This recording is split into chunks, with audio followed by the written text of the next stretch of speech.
جی وہ کم اس خاندان میں پیدا کیوں ہوا, اس نے وہ نقطۂ نظر کیوں اختیار کیا, وہ ہمارے معاشرے میں ناسور ہے. اتنی شدت ہوتی ہے. آپ اس کے فیکٹرز عوامی پوچھیں گے تو وہ بھی میں ڈسکس کر لوں گا, لیکن اس وقت تو میں صرف یہ بتا رہا ہوں کہ ہمارے معاشرے میں اس کی پریزنس ہے اور اس کی بعض نمایاں مثالیں بھی موجود ہیں. اس کے سائیکولوجیکل افیکٹ جو ہے, جو اس میں بتایا کہ وہ جس کے اوپر گیس لائٹنگ کا اثر ہو رہا ہوتا ہے, at a certain point of time جو ہے وہ اس چیز کو ایکسیپٹ کر لیتا ہے کہ ہاں یہ میری غلطی ہے, میرے ساتھ یہ ہونا چاہیے تھا, اور اس کا بہت لانگ ٹرم افیکٹ بھی ہوتا ہے. اب اس کے اوپر جو ہے 2 پوائنٹس میں نے دیکھے تھے اپنی پر ریسرچ کرتے ہوئے. میں نے کہا تھا کہ ایک صاحب ہیں جین شارٹ, انہوں نے ایک کتاب لکھی تھی فرام ڈکٹیٹرشپ ٹو ڈیموکریسی, جس کے اندر بیسیکلی انہوں نے اسٹیپس بیان کیے تھے کہ جو ہے کس طرح سے آپ جو ہے نان وائلنٹ طریقے سے انڈیویجول اور ایون نیشن اسٹیٹس کے اوپر, اگر آپ کے اوپر جو ہے ایک کسی قطغن لگی ہوئی ہے, اور گھروں کے اندر بھی جو ہے آپ کے ڈکٹیٹرشپس ہوتی ہیں, معاشرے میں بھی ہوتی ہیں, ملکوں میں بھی ہوتی ہیں, اور اس کتاب کو استعمال کیا گیا تھا بہت سارے ممالک میں جہاں پہ ڈکٹیٹرشپس تھیں اور سخت قسم کی ڈکٹیٹرشپس تھیں, ان کو ختم کرنے کے لیے نان وائلنٹ طریقے سے. اور اس کا ایک انہوں نے مثال دی تھی نیلسن منڈیلا کی, کہ وہ وائلنس کی وجہ سے جیل گئے تھے, اور اس کے بعد جب وہ واپس آئے تھے تو انہوں نے اس کو انٹرنلائز کیا تھا کہ کام ایسے نہیں ہوگا, اور وہ ایک نان وائلنٹ ہیرو کی طرح باہر آئے تھے. تو آپ اگر اس کو کسی طرح انٹرنلائز کر لیجئے تو پھر you are able to find a solution. مگر اگر آپ کانسٹنٹلی اس ماحول میں رہتے ہیں تو جس طرح نیلسن منڈیلا کا جیل جانا بہتر تھا, ورنہ وہ چینج نہ ہوتے. تو اس کے لیے جو ہے آئی مین دس از اے پوائنٹ ٹو میک کہ جو ہے یہ ہمارے ہاں انٹرنلائز ہو گیا ہے کہ ہاں جو کچھ ہمارے ساتھ ہو رہا ہے وہ ٹھیک ہو رہا ہے. ایسی بات ہے ڈاکٹر.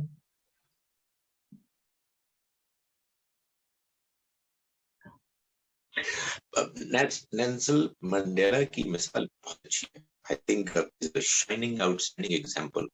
جس طرح سے انہوں نے اپنے ذہن کو بدلا اور پھر اپنے فالوورز کو ایٹ لیسٹ زندگی کی وہ لیڈر تھے انہوں نے بدلا, اور ایک بڑی ٹرانسفارمیشن ہوئی. انفارچونیٹلی کمپلیٹ ٹرانسفارمیشن شاید ہو بھی نہیں سکتی ہے, مگر میرا خیال ہے کہ اچھے ایگزامپلس بڑے ضروری ہوتے ہیں. میں آپ کو بتاؤں, انفارچونیٹلی ہماری اگر سوسائٹی کی آپ بات کریں تو اس میں اچھے ایگزامپلس بے معنی ہیں, خاص طور پر اگر وہ نان مسلمس کی طرف سے آ رہے ہیں, اس لیے کہ نہ ہمارے لوگ ان کو پڑھتے ہیں, نہ سنتے ہیں, نہ ان کو گھاس ڈالتے ہیں. ہمارے معاشرے کا ایک بڑا طبقہ وہ ٹریڈیشنل مسلمان ہے, اور جو اپنے علماء حضرات کی بات سنتے ہیں, اور خاص طور پر یہ جو نظریات ہیں اور جو رویے ہیں ان کو وہیں سے ملتے ہیں. اس لیے میں ہمیشہ لوگوں کو کہتا ہوں, بڑے اچھے لوگ کام کر رہے ہیں, این جی اوز کام کر رہی ہیں ہمارے ہاں ایکسٹریمزم کو اور اس طرح کے رویوں کو ختم کرنے کے لیے. تو میں ان کو سمجھاتا ہوں کہ جناب یہ جو کچھ بھی آپ کر رہے ہیں, کوئی آپ ورک شاپ کر رہے ہیں, کوئی سیمینار کر رہے ہیں, کوئی کانفرنس کر رہے ہیں, اس کو ایک مولوی صاحب آدھے گھنٹے میں اڑا سکتے ہیں اپنی تقریر سے. وہ قرآن کوٹ کریں گے, وہ حدیث کوٹ کریں گے, اور پھر سننے والے محسوس کریں گے کہ یار اللہ تعالیٰ تو ہمیں یہ کہہ رہے ہیں, تو پھر ہم ان دین سے دور لوگوں کے, بے دین لوگوں کی بات کو سنیں.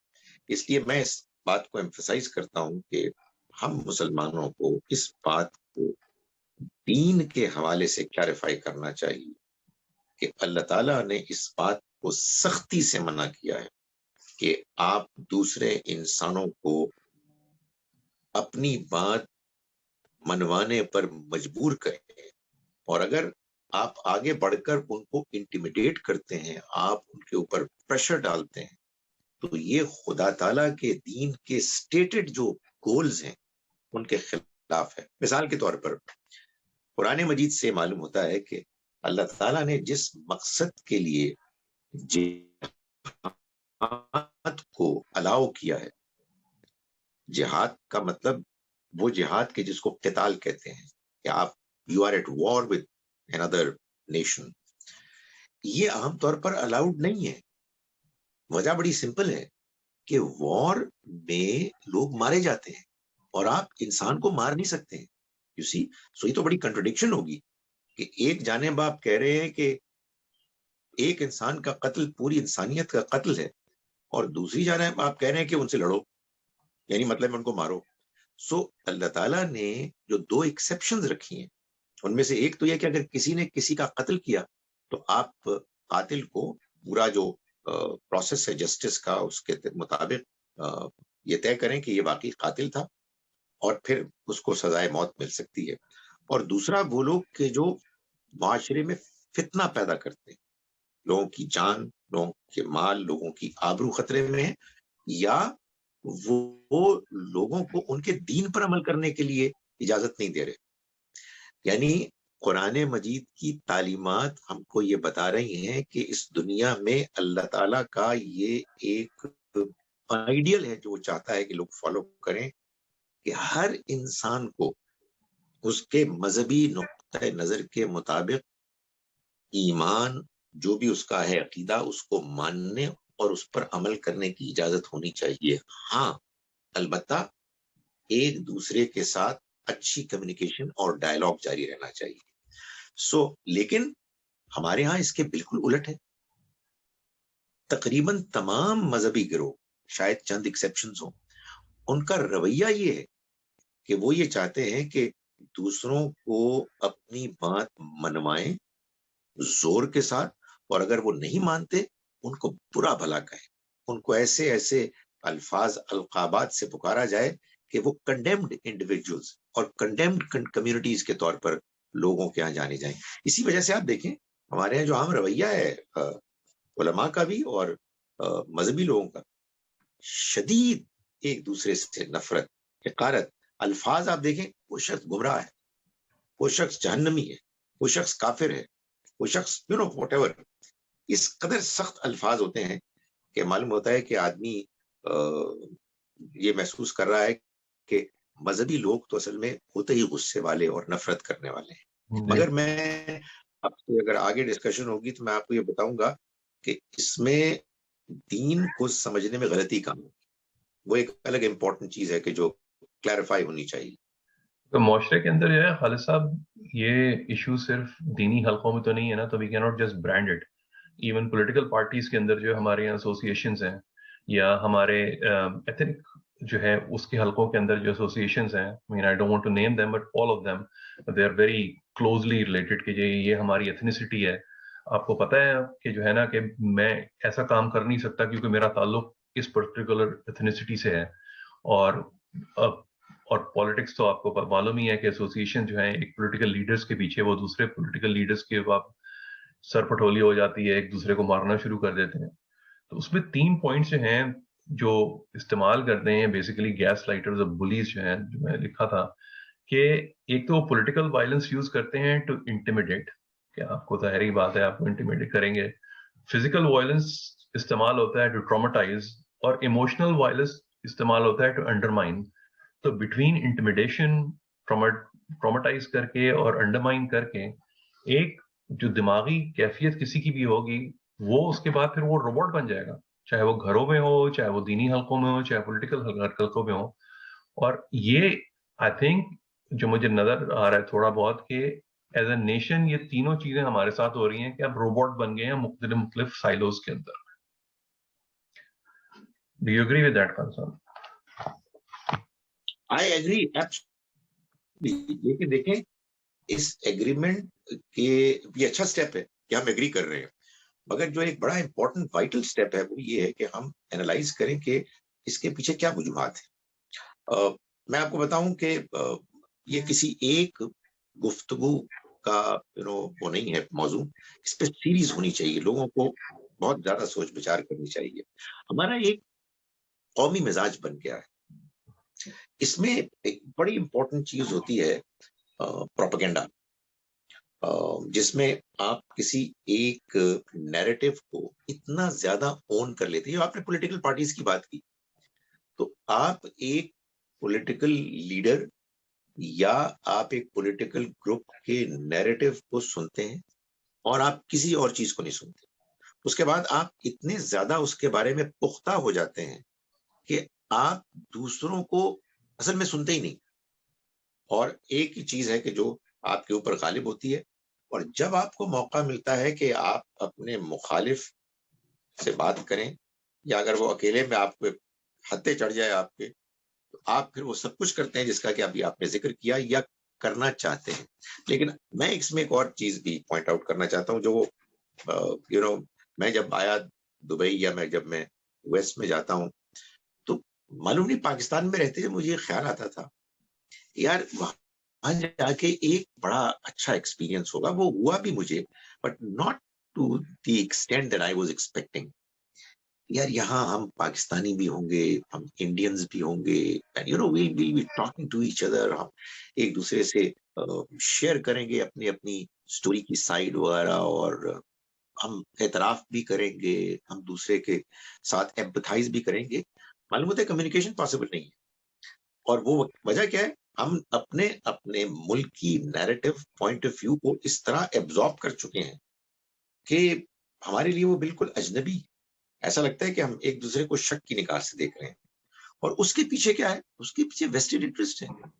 یعنی انسان سے دشمنی کرے، انسان سے نفرت کرے، ممالک ایک دوسرے کے ساتھ ہر وقت ایٹ وار ہوں. ایک بیلیجرنس کا ایک ایٹماسفیئر آپ نے کریٹ کیا ہوا ہے. اس کا فائدہ کس کو ہے؟ اس سے لوگ مرتے ہیں، اس سے غربت پیدا ہوتی ہے، لیکن پھر بھی بے وقوفوں کی طرح اس کو ہم نے اپنے اوپر طاری کیا ہوا. اور وہ غصہ، وہ نفرت ہے کہ پھر جو اس ایٹیچیوڈ کی شکل میں آتا ہے جو آپ بیان کر. اب ایک پوائنٹ ان سب پہ جو نکل کے آتا ہے نا، وہ کہ مینٹل النس جس کا بہت زیادہ ذکر جو ہے ویسٹ کے اندر ہو رہا ہے، اور پاکستان کے اندر بھی اب آپ کو پتا ہے کئی جگہ کے اوپر جو ہے سائکیٹرک کلینکس کھلی ہوئی ہیں. اور پاکستان میں سائکیٹری کا بیسیکلی مسئلہ یہ ہے، اور میں نے اکثر دیکھا بھی ہے کہ آپ سائکیٹرسٹ کے پاس جائیے، وہ آپ کو ایک سلیپنگ پل دے دیتا ہے. اور سلیپنگ پلز جو ہیں پاکستان میں وہ جن کئی ناموں سے آف کورس اویلیبل ہوتی ہیں، اور وہ آف دا کاؤنٹر بھی مل جاتی ہیں. تو مینٹل النس کو بہتر وہاں پہ جو ہے ایک ایڈریس نہیں کیا جاتا، جو ان تمام سچویشن سے پیدا ہوتی ہیں، وہ چاہے بلنگ ہو اور چاہے آپ کی ایون جینیٹک بھی ہو، سب کچھ ہو. یہ مینٹل النس کو پاگل پن سے جو ہے ہم لوگ کیوں تشبیہ دیتے ہیں، جبکہ بخار جو ہے اس کے لیے ہم دوا کرنے کو تیار ہیں؟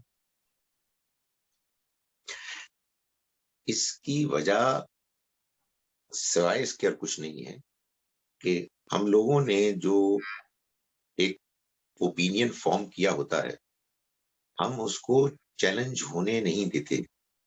ہم دوسرے کی بات سننے کے لیے تیار نہیں ہیں. اور جیسا کہ میں نے پہلے گزارش کی کہ ویسٹ کی وہ پروگریس تو خیر ہم ماننے پر مجبور ہیں کہ جو سائنس اور ٹیکنالوجی میں ہوئی ہے، مگر سوشل سائنسز میں اور اس طرح کے معاملات میں جو سوشل ایشوز ہیں، ہم ان کی بات کو ماننے کے لیے اس لیے تیار نہیں ہے کہ ہمارے ہاں ایک جھوٹا فالس سینس آف سپیریورٹی ہے جس کے نشے میں ہم جی رہے ہیں، اور اس کی وجہ سے وی آر ناٹ اوپن.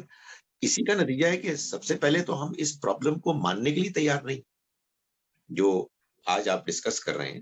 ہمارے ہاں وہ بہت زیادہ فریکوینٹ ہے، لیکن کیا ہم اس کے لیے تیار ہیں کہ ہم اس کو مانیں اور پھر اس کے سولوشنز کی طرف جائیں؟ جب ہم یہ کام کرنے کے لیے تیار ہوں گے تو ہم ان تمام باتوں کو کہ جو ویسٹ میں انویسٹیگیشنز ہوئی ہیں ہم سنیں گے، آنکھیں بند کر کے نہیں مانیں گے، لیکن بہرحال ایک اوپن مائنڈڈ طریقے سے ہم سیکھنے کی کوشش کریں گے.